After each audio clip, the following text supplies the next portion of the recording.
if you are in a coma from which you may awake, can I stab you? Well, then, no, I guess not. I mean, like...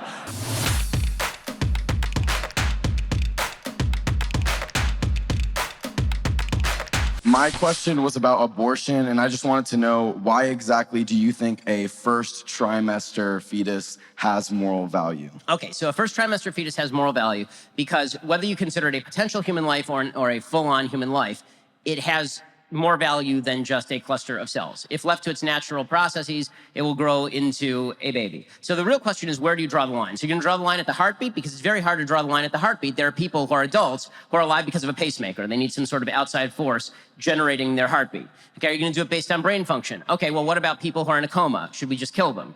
Right? The problem is, anytime you draw any line other than the inception of the child, you end up drawing a false line that can also be applied to people who are adults. So either human life has intrinsic value or it doesn't. I think we both agree that adult human life has intrinsic value. Can we start from that premise? I believe that sentience is what gives something moral value, not necessarily being a human alone. Okay, because, so when you're asleep, can I stab you? I'm still considered sentient when I'm asleep. Okay, if you are in a coma from which you may awake, can I stab you?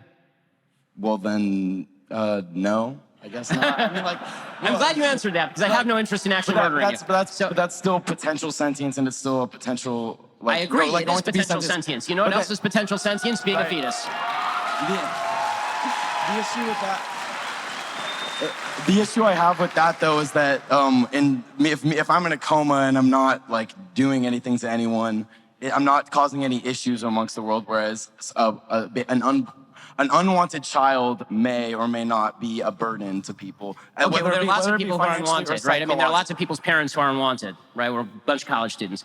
You know, the problem is that now you're shifting the argument, right? Before you were making the argument based on the intrinsic value of a life based on sentience, and now you're talking about the level of burden that somebody presents as a separate moral argument, okay? I don't believe that you being a burden on somebody is justification for them killing you, as a general rule.